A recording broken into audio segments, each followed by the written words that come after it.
Hello, Kira. We are going to start a recording. This is going to be a 30-minute course.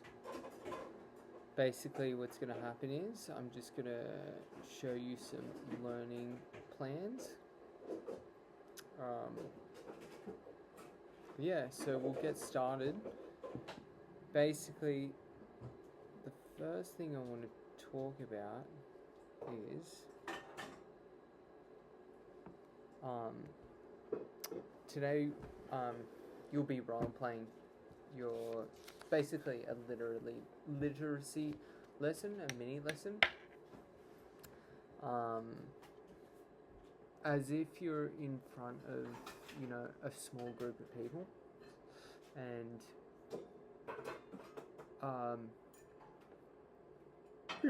so remember, just like obviously there is no students, it's just as you'll be imagining a certain amount of students, and you'll basically just teach a little class, and for you to teach this class, it's basically just to learn how to teach, just in how to deal with students in that small group context. Your focus is on differentiation, especially how you'd support, a student, let's say a girl named Maya, who struggles with processing delays and open-ended tasks. That could be a perfect example of a made-up person. You can narrate your actions, potentially verbalize your thinking, and there's a few things you can do. However,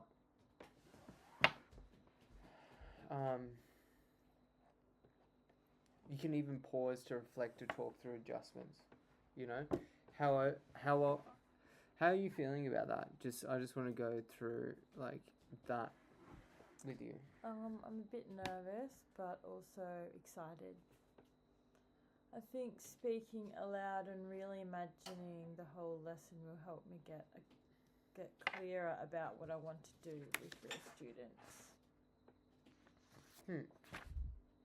I mean, these are why, we want to make you feel as though it is a safe space and you can do stuff like this. It is like trying out new ideas.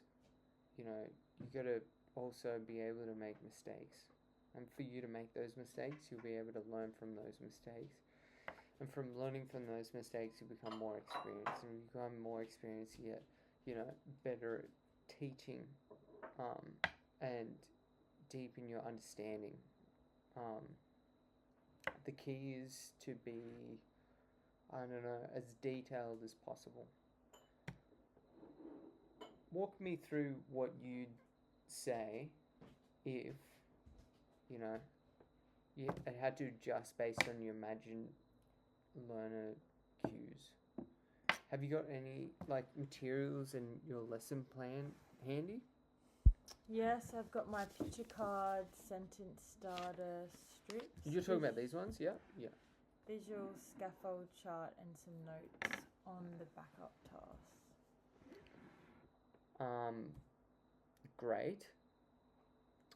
When you're ready, start the lesson just as you would with your students. Take your time to describe, the classroom environment, and just picture as though you are teaching, a full class, Just how about you give it a go right now? Okay, good morning everyone. Today we're going to have some fun with a literacy activity that helps us use our imagination and practice making sentences. I've got some picture cards here. Each of you will get one. These cards have different images like animals, places, or objects. Your job is to create a sentence starting with one of my sentence starters. For example, one sentence starter might be, one morning I saw, and then you finish the sentence any way you like. I'm going to hand out the cards now.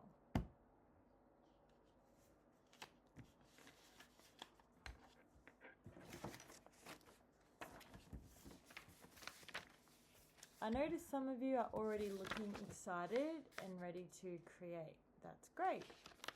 Now, I know some of you might find it tricky to come up with sentences from scratch. That's okay. I've made some sentence starter strips to help you get going. Maya, I know sometimes you find open-ended tasks a bit overwhelming, so I've got a sentence starter ready for you, and I'll sit beside you to help if you need. Maya, here's your card, and your sentence starter strip says, one morning I saw. You can finish the sentence wherever you like. If you get stuck, I'll be right here to help you think through some ideas. That's, Kira, I just want to say, you know, you just then really brought me into the room, and I could tell you took it very seriously. So totally understand you do have a bit of experience when it comes to working at primary school. And the way you basically said that Maya has, you know, she has issues around certain types of learning, and you can supply those with as what you said before, like creating, like using the tools and the right things to be able to give to your learner. These can really help. You know, like you're setting up a scaffold that balances challenge and support. Can I ask you one question? How are you imagining Maya responding at this moment of time? I imagine Maya might pause for a moment, looking unsure. Are you calling her Maya or Maya? Because I've been calling Maya and you're calling Maya. I'll go with Maya. Sorry. I thought it was Maya, but you were saying Maya. I didn't say Maya. I think you were. I didn't think I said Maya. So what are you going? So we'll go with Maya? Maya? Yeah. Okay, Maya. I imagine Maya might pause for a moment. You just call them meal. No, Maya. Okay.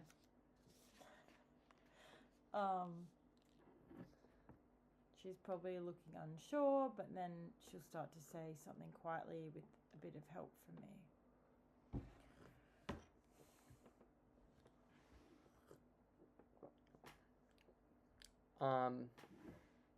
That is great.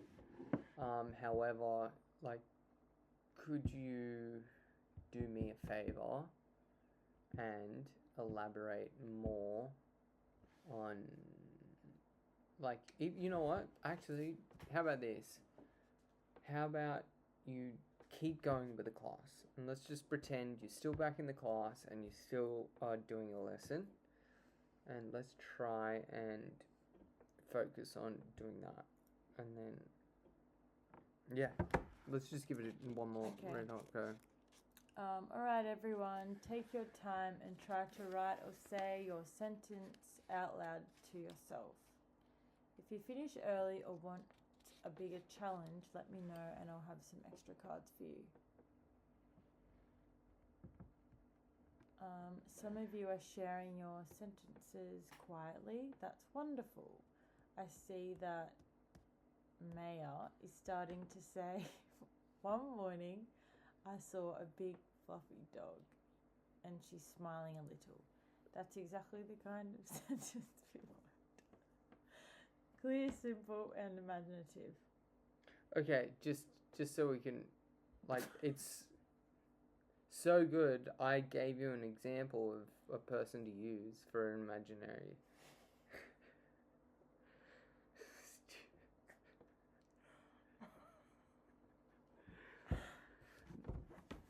Student.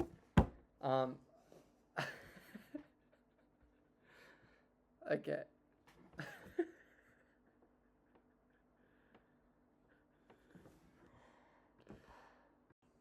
Can I ask you one question? So, how are you adjusting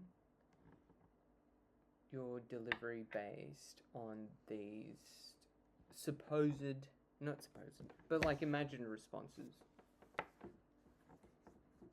I'm watching for signs of confusion or frustration. For example, if Maya hesitates too long or seems stuck, I'd slow down and offer options. Maybe give her a choice between two sentences starters instead of just one. I'd also check for any other students who finish quickly and offer them challenge cards to keep them engaged.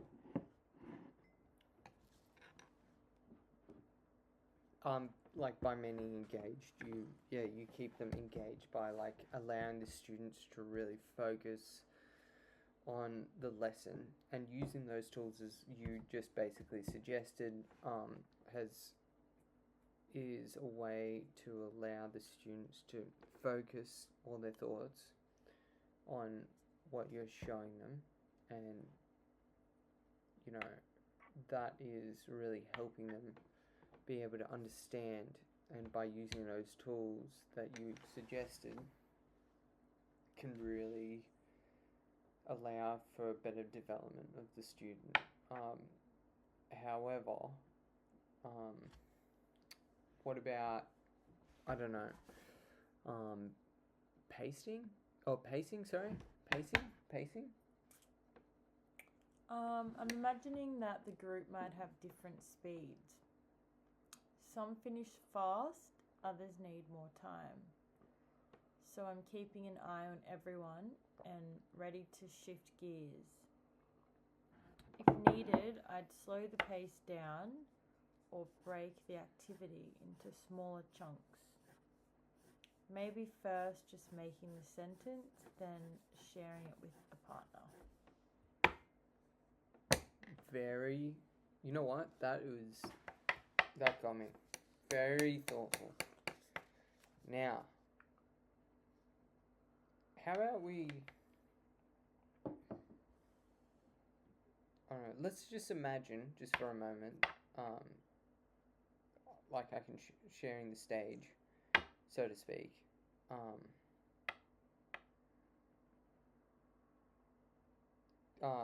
You know, can you just give it one more,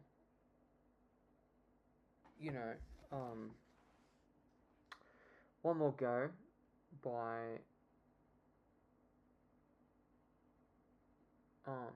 giving us just like,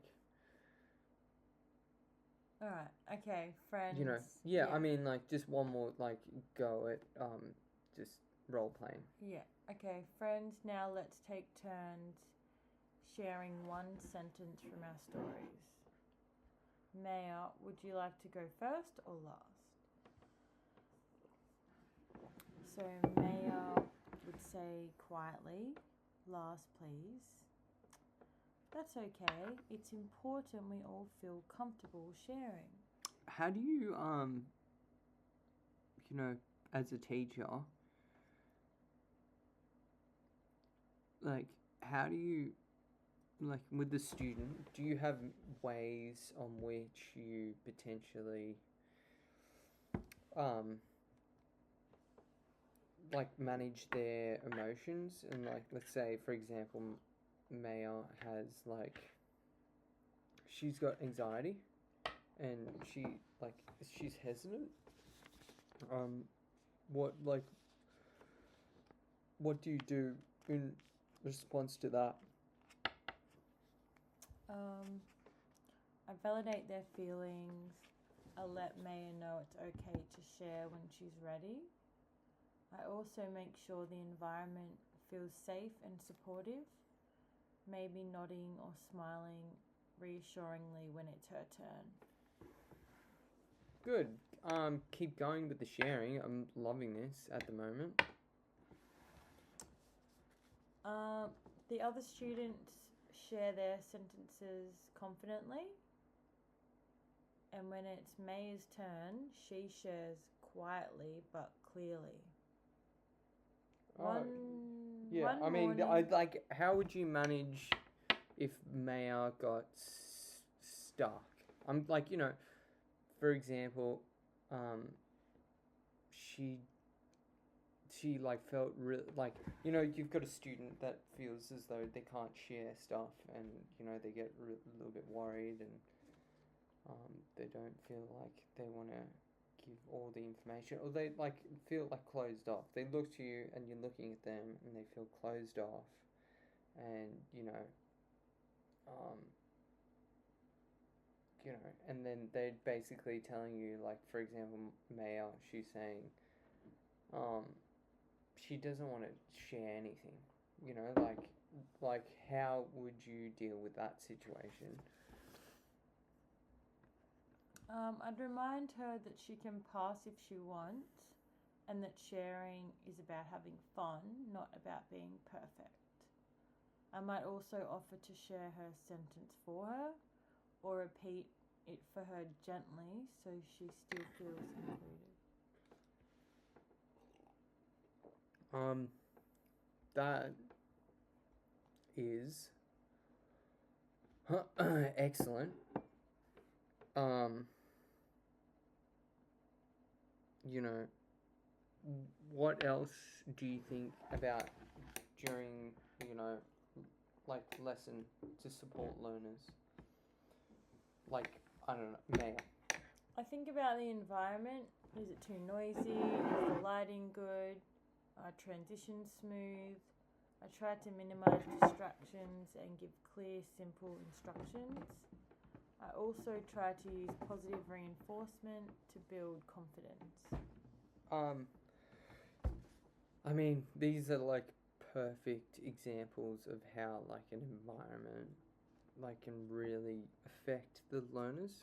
So if your class or classroom does not have that, you know, just the fundamental basic foundations of a really good, I mean, it sounds cliche, but like good vibe, like a nice feng shui.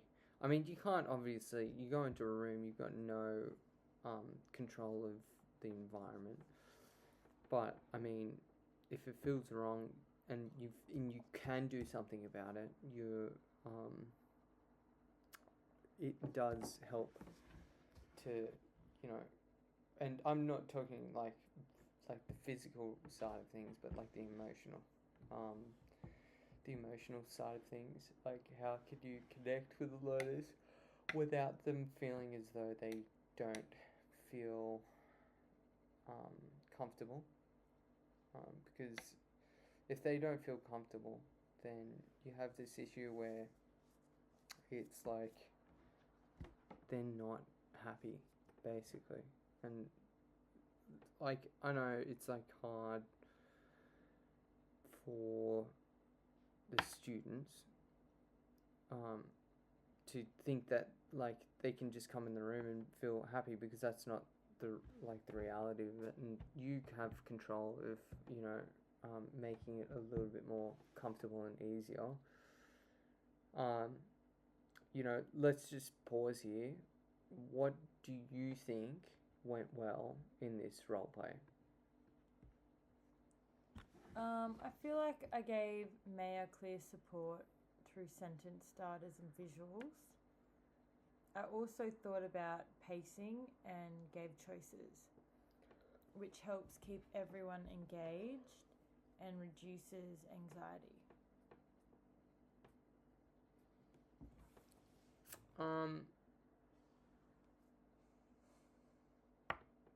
And what could be improved? I noticed I forgot to use my visual timer, which might help manage the group's time better. Also, I didn't model the task enough at the start. I could have created a sample sentence myself so everyone understands.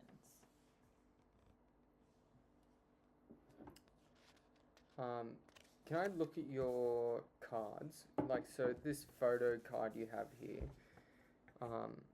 that is, it's like a learning card. So with your learning cards, do you use them to be able to, like, show, like, obviously, Maya, she responds better to visual aids, which will make her less anxious. So if we use this visual card, does that,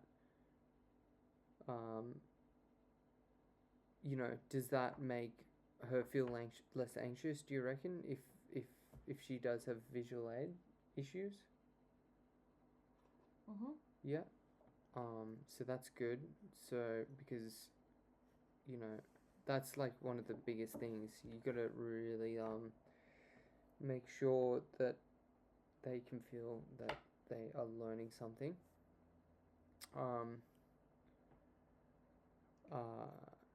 It is a good observation how you might model, like what would you model next, like for task for next time. I could pick a card and say out loud, "One morning I saw a bright red bird flying across the sky." Showing my thinking process that might help students get started. Yes, I mean, modeling is powerful. Like creating this idea and like creating imagery through words can really also help the students be more comfortable in their learning space. I mean, and also it's just like you've got to think that they've started first thing in the morning. Like a child, sometimes they might not have that much energy in the morning, and we've just gotta like understand that they're small little guys and they do feel as though they gotta wake up, and if you just feed them positivity, you always got to come out on top. So yeah, I mean, yes, modeling is powerful, especially for learners who struggle to get started. Also, I might prepare more varied sentence starters to suit different learners. Some simpler, some more complex, so I can differentiate more finally. Great idea. I mean, differentiation isn't just about support, but also extending learners who are, they're ready. Can I ask you, like another strategy? Like, could you like potentially give me another strategy could you use for differentiation beyond sentence starters and visuals? I could use peer support, pairing stronger students with those who need help. I could also provide physical manipulatives or drawing materials for those who express ideas better visually or kinesthetically. I mean, excellent. It's like, how do you balance supporting learners without taking away a challenge? By offering choices, letting learners decide how much support they want, and encouraging independence while being ready to step in if they get stuck. I mean, I just want to just run a few things by you. Like, so what we went through today is like differentiation, basically. You know, and like we went through picture cards. As you know, the student Maya, she had like she responds better with visual aids. Also, just like how we can really help a student by giving them confidence when they feel like, you know, alienated and, you know, anxious. We can figure out ways how to manage that, and by doing that, we figured out like environments, such a beneficial thing for the student to be able to feel comfortable in their own like environment. And if that happens, then yeah, I mean, these, you know, these things are going to constantly help the student. And yeah, I mean, just again, do you, like, when we finish up, like, what's your key to takeaway from this particular session? That differentiation is about flexible thinking, planning ahead, but also adapting in the moment based on learners' needs. It's not a fixed checklist, but a mindset of inclusion and support. I mean, it is like when you it isn't a fixed checklist. You can't just go into a room. Every child's got to be different. And the reason why every child's different is because they're all built differently. You know, they've got all different lived experiences, even at that age. And we just got to acknowledge that what we can do and just kind of blanket everything and make sure that we can allow comfort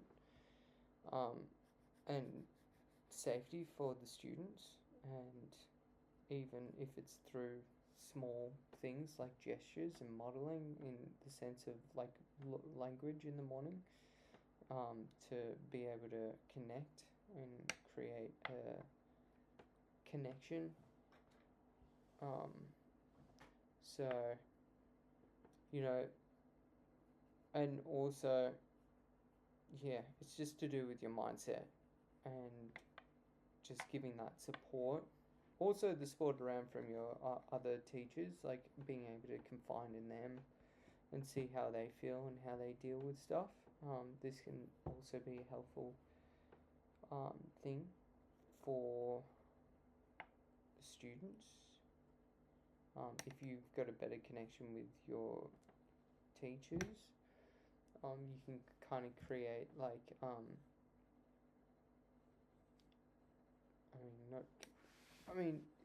make everything contingency and stuff, and make sure everyone's on the same like page with